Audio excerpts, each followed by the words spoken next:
Hello বন্ধুরা, আশা করি তোমরা সবাই ভালো আছো। তোমাদের প্রত্যেককে আমার চ্যানেলে স্বাগত জানাই। বন্ধুরা, আমরা তো বাংলা বর্ণমালায় ব্যঞ্জনবর্ণ শিখিয়েছি।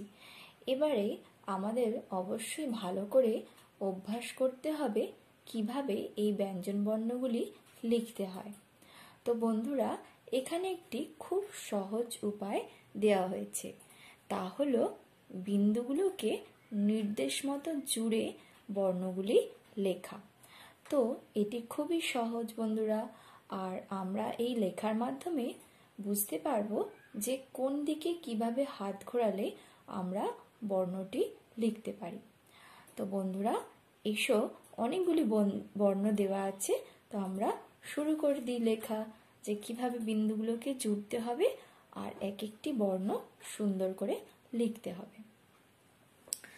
তাহলে বন্ধুরা, আমরা জানি যে এখানে মোট আছে 39টি বর্ণ, আর 39টি বর্ণ পরপর আমরা লিখব এবং দেখব কিভাবে আমাদের হাতটাকে ঘোরাতে হয় আর বর্ণগুলোকে তৈরি করতে হয়। তাহলে প্রথম বর্ণ হলো ক। প্রথমে আমরা মাত্রা দিলাম, তারপরে এরকম একটি দাড়ি টানলাম, এই এই এই হয়ে গেল ক। এবারে পরের বর্ণ হচ্ছে খ। তাহলে আমরা খ লিখি,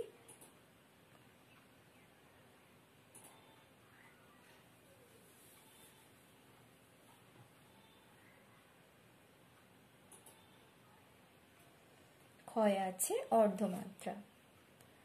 তারপরে গ। গয়েও আমরা দেখতে পাচ্ছি অর্ধমাত্রা হবে, পুরো মাত্রা হবে না। তারপরে ঘ। ঘয়ে পুরো মাত্রা হয়।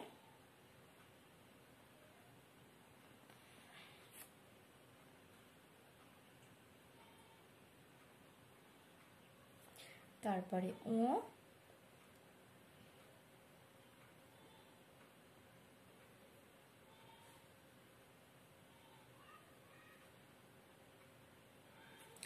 তারপরে হবে চ। চয়ে পুরো মাত্রা হবে। এইভাবে আমরা একটা দাড়ি টানবো নিচের দিকে, এরকম গোল করে উপর দিকে উঠে গিয়ে এইভাবে এই জুড়ে দিলাম মাঝখানে। তারপরে হচ্ছে ছ। আগে আমরা চটাই করব, তারপরে চ থেকে আমরা করব ছ।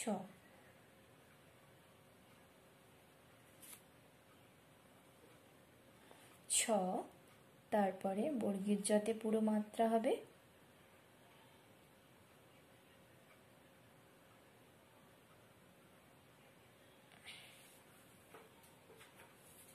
এই এবারে ঝ।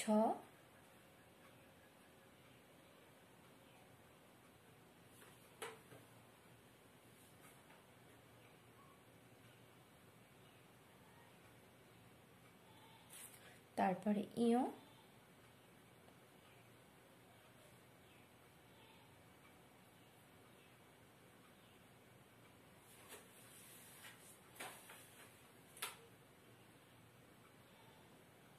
ইয়র পরে হবে ট। টয়ে পুরো মাত্রা দেখতে পাচ্ছি।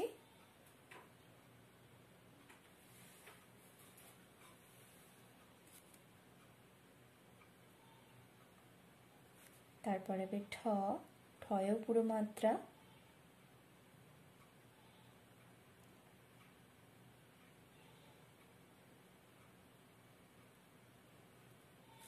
তারপর ড পুরো মাত্রা।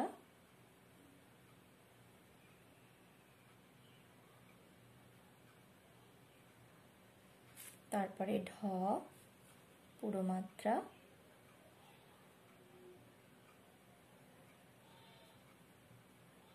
তারপরে মূর্ধন্য অর্ধেক মাত্রা হবে।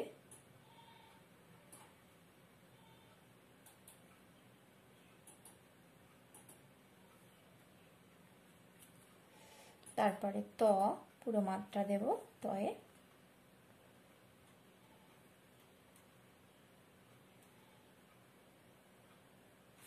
তারপর থ, থতে হবে অর্ধমাত্রা,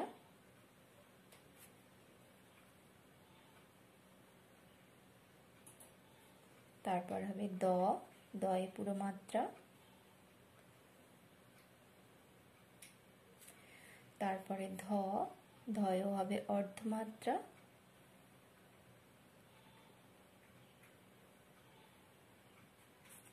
তারপরে দন্তান্ন, দন্তান্নতে হবে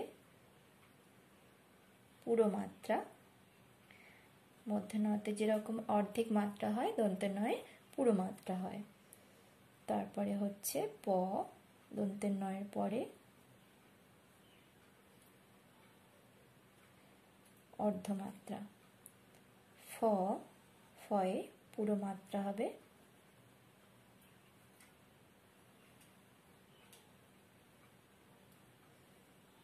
তারপরে হবে পরের বর্ণ ব,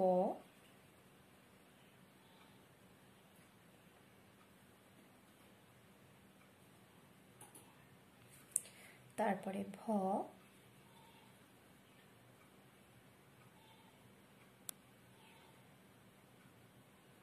পুরো মাত্রা দেব ভয়ের উপরে, তারপরে ম, মতেও পুরো মাত্রা আমরা দেখতে পাচ্ছি,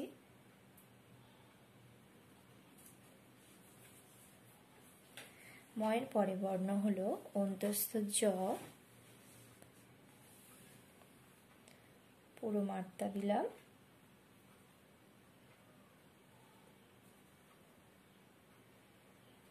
তারপরে বয়শূন্য র, ব করে আর নিচে শূন্য, তাকে বলা হয় বয়শূন্য র, বা আমরা বলতে পারি শুধু র। তো রয়ের মাথাতেও পুরো মাত্রা হবে। এবার রয়ের পরের বর্ণ হচ্ছে ল, আর লয়ের মাথাতেও পুরো মাত্রা আছে। তারপরে তালবেশ স, তালবেশ শয়ে হবে অর্ধমাত্রা,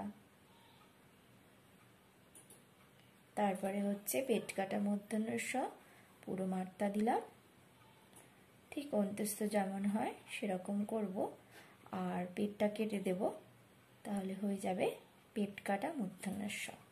তারপরে দন্তের শয়ে পুরো মাত্রা হবে, দন্তের স,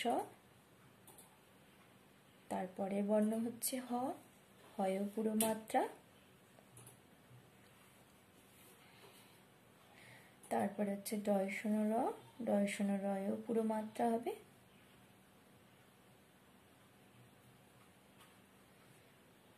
নিচে শূন্য, ডয়শূন্য রয়ের পরে ঢয়শূন্য র পুরো মাত্রা। আমরা ঠিক ড ঢ যেরকম লিখি ওইভাবে লিখব, কিন্তু যেহেতু শূন্য র বলা হচ্ছে তাই নিচেরটা শূন্য,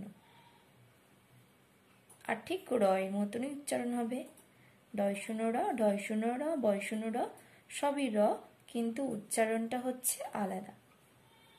ডয়শূন্য র, ঢয়শূন্য র, আর বয়শূন্য র। তাহলে ডয়শূন্যতে একটু জোর দেব, ঢয়শূন্যতে একটু একটু ঢ ঢ উচ্চারণ হবে, ঢয়শূন্য র র হ যুক্ত হবে, আর বয়শূন্য রতে হালকা করে র বলবো। এবারে যেটা মাত্রা ছাড়া বর্ণ আসছে অন্ত্যেস্তয়ের পরে, সেটি হলো খণ্ডের ত। আর খণ্ডের তয় আমরা দেখতে পাচ্ছি যে এই খণ্ডের তয় কোনো মাত্রা হয় না, অর্থাৎ এগুলি মাত্রা ছাড়া বর্ণ।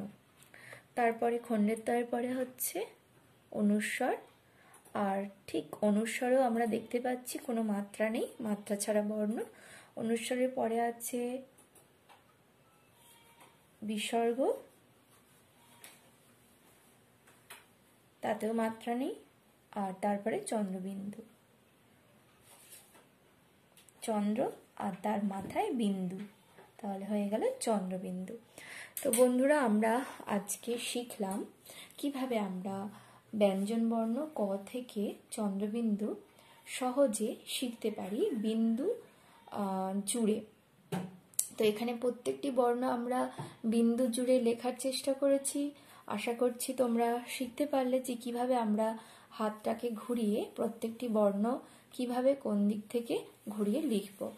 আর তার সঙ্গে সঙ্গে আমি তোমাদেরকে বলে দিয়েছি যে কোন বর্ণগুলি হচ্ছে পূর্ণমাত্রার বর্ণ, কোন বর্ণগুলি হচ্ছে অর্ধমাত্রার বর্ণ, আর কোন বর্ণগুলি এখানে মাত্রাহীন বর্ণ আছে। তো বন্ধুরা, আশা করি তোমাদের আজকে ক্লাসটি ভালো লেগেছে। যদি ভালো লেগে থাকে তাহলে অবশ্যই আমার ভিডিওটিকে একটি লাইক এবং শেয়ার করবে, সাবস্ক্রাইব করবে আমার চ্যানেলটিকেও, সঙ্গে বেল আইকনটিকে একটু প্রেস করে দেবে যাতে আমার চ্যানেলের সমস্ত তথ্য তোমরা সরাসরি পেয়ে থাকো। ধন্যবাদ সবাইকে।